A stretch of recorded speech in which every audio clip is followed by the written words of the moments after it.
कवन नगरिया बजवा बाजऊ हरदिया तोरा लागा होगे।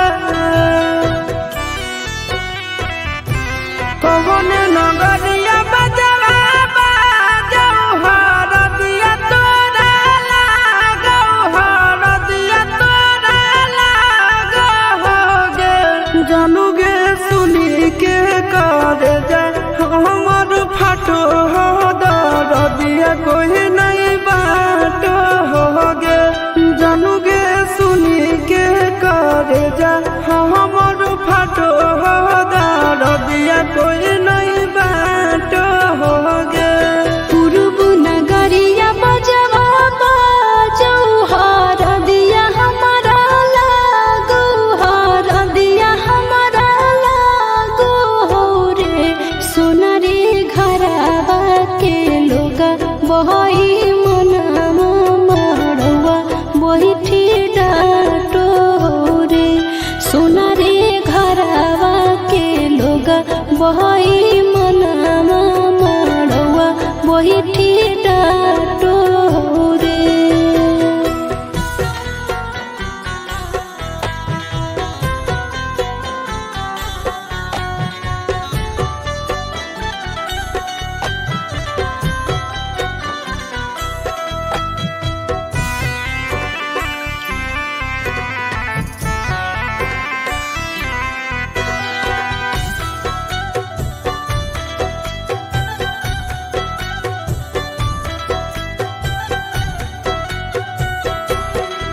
हद जखनी ढराई जैतौ तोर शंखा बनिया हो जैतै खत्म हमर प्यार के कहानिया। बुझे मजबूरी नहीं है हमर कसूर रे। इहे शायद होते भगवान के मंजूर रे। काठ के करे जावा बनाइले नी दया नहीं आवोगे।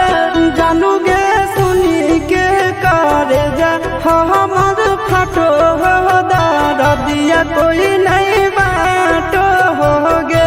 जानू गे सुनी के करे जा हमर फाटो हो दरदिया कोई नहीं बाटो होगे।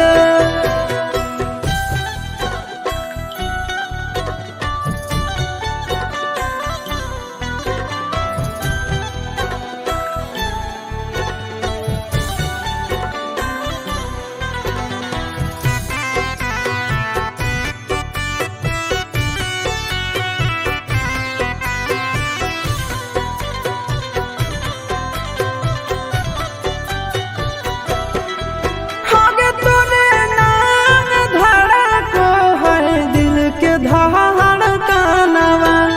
मंगिया भरते चली जइबो सामसनवा। के कर दिए दोसई है किस्मत के खेला। भूल जाई है आशीष नंदन अमन आल बेला। तोरा बिना हमरो कुछ न भावो हो दुख नहीं सहावो हो रे। सोना रे घरवा के लोगा बहई